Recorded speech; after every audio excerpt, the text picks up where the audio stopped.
Good evening and thank you for joining us. The 9 chiefs with Matawa First Nations are demanding Thunder Bay Police make drastic improvements with the way it solves homicide cases. And they're linking that call to the death of 17-year-old Braden Jacob.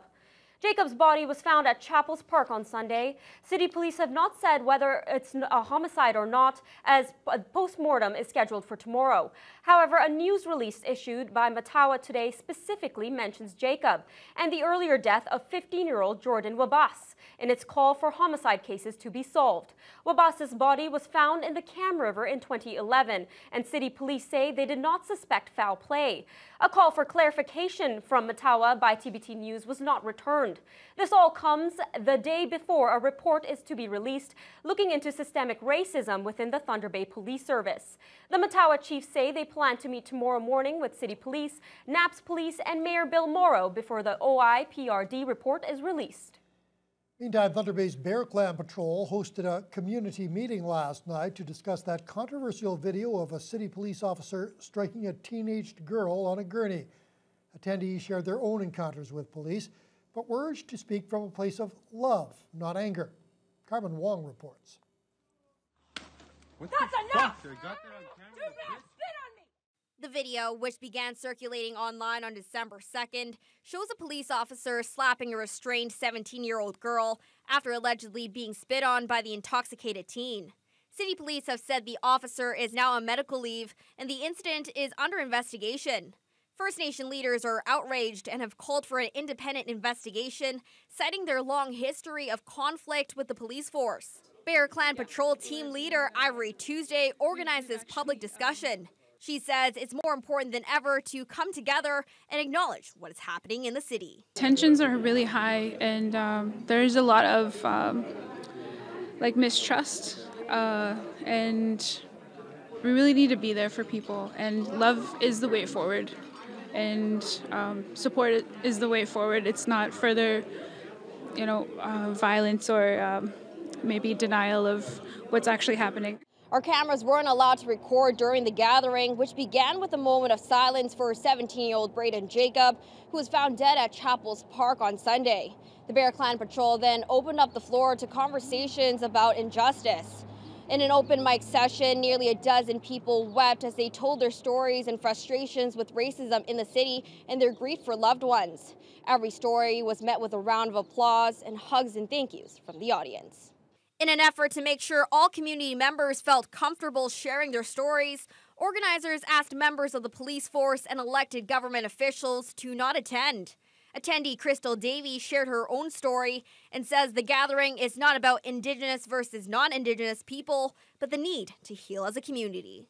It's impacted me so much, and I really feel it deeply in my heart and soul. And I have a daughter here, and she's 9 years old, and I need this place to be better for her and to be better for me and for everyone that lives here, because we need to heal together. Many of the emotional stories shared focused on personal encounters with alleged police brutality and hate crimes. An emphasis was put on the discontent with police training within the city. Tuesday says these issues affect all members of the community, and we must start by listening and acknowledging these stories in order to see positive change. If that violence is allowed to happen and outright denied, what does that say to the rest of Thunder Bay?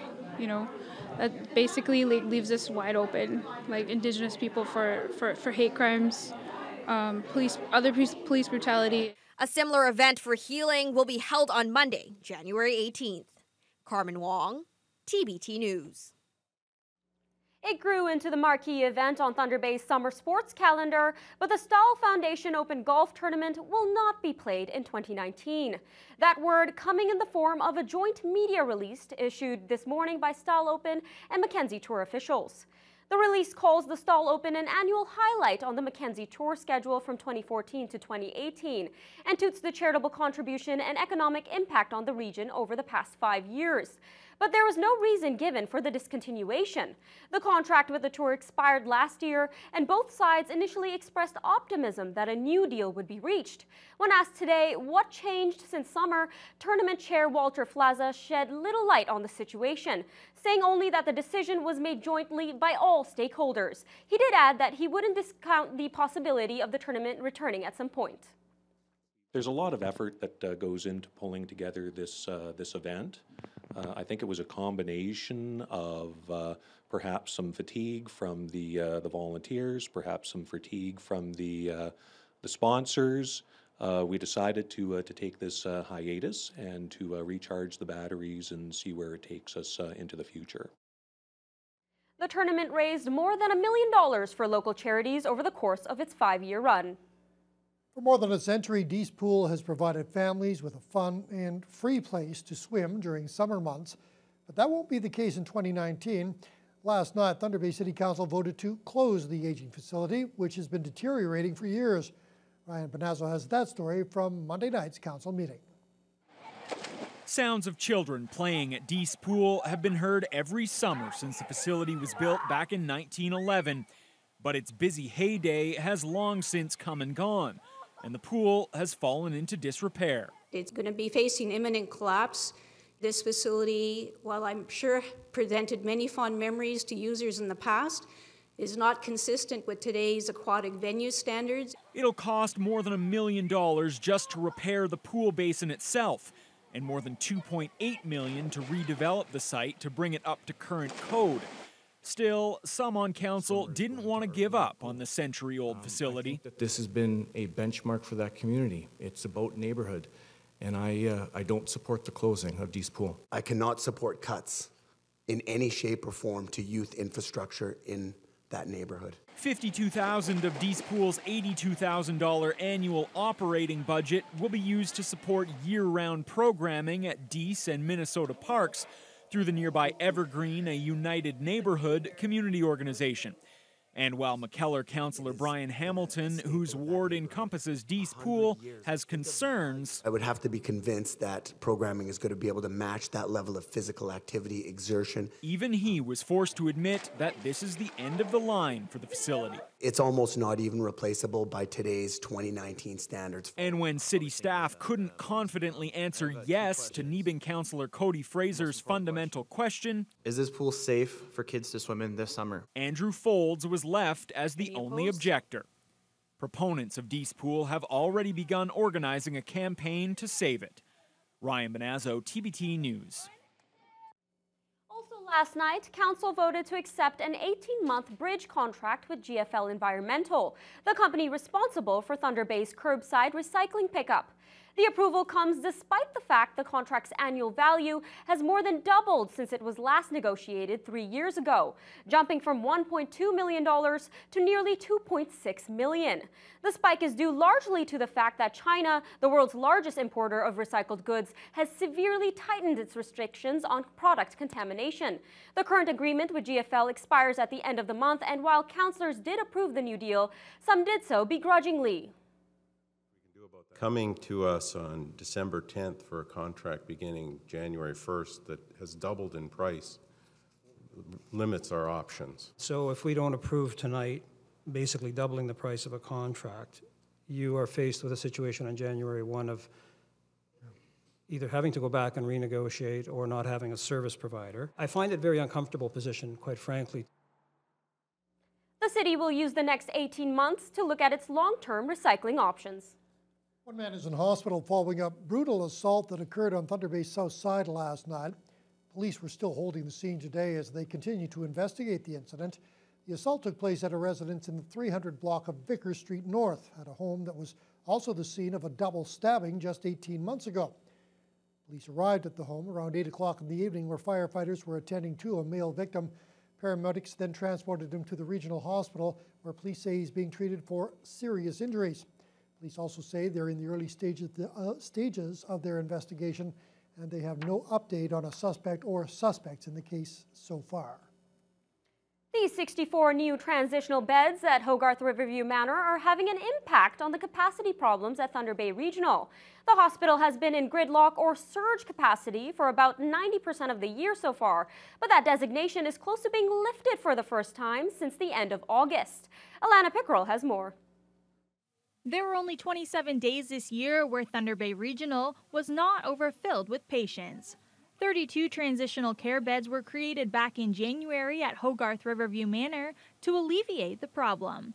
The number later rose to 39 beds, and last month the funding was increased to create another 25 spaces at HRM.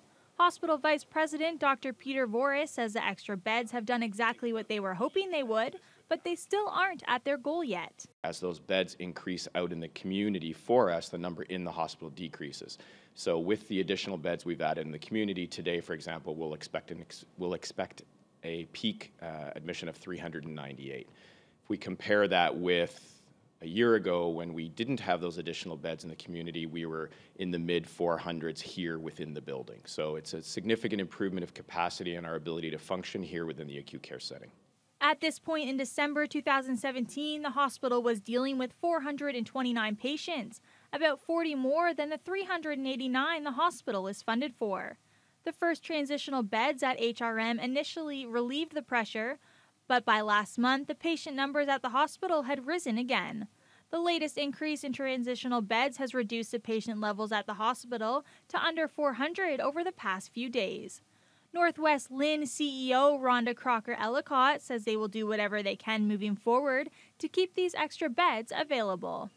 So at this point in time, we have approval to operate those beds until June of 2019. If that is not long enough and we need to work to a different timetable, then we'll definitely work together with our partners and with the Ministry of Health to look at a different timetable for those beds. The additional beds are making a significant impact on the hospital, but Dr. Voris adds that patients are still having to deal with impacts from the overcrowding. If they're admitted to hospital, they may wait a little bit longer in the emergency room before we have a bed to move them to. If they have coverage for a private room, they may not get a private room because we may not have one available. And they may be in a space that isn't what we would have called a traditional bed space. So we've created other spaces out of what were treatment rooms on our units that have now become a space where we have a bed to try to manage that. Voris says they have enough beds right now to manage the patients who have emergency and acute needs as they head into flu season, thanks to the increased capacity they are finally seeing in the building. Alana Pickrell, TBT News. A huge aircraft filled with toys touched down at the Thunder Bay Airport last night. The annual Toys for the North charity campaign got some help from a Hercules military aircraft.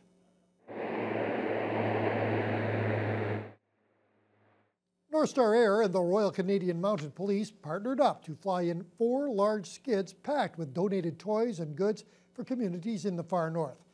The shipment includes everything from action figures to personal hygiene items. Garden Wine Freight Delivery will now bring the toys to their Thunder Bay warehouse, where organizers and volunteers will sort them out by age and gender. The gifts will then be shipped to remote Northern First Nations by North Star Air. Representatives from North Star and the RCMP will fly out on Monday to communities such as Deer Lake and Poplar Hill First Nation.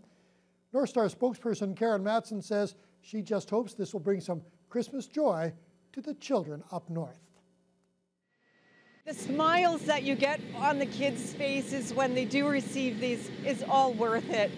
We've worked many hours doing this, but it's all for a good cause, and it's all to support our communities in the north. Some of these communities don't have your stores nearby to gather some toys, and everybody is deserving of Christmas and a little toy for joy.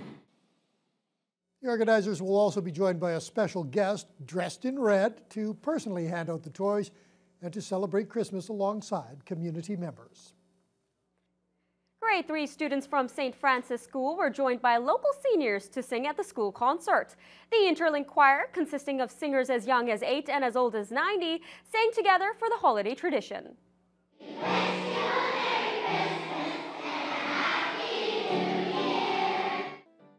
It's a tradition that started 25 years ago by the Mental Health Association. Seniors and students are once again singing together in celebration of the holiday season.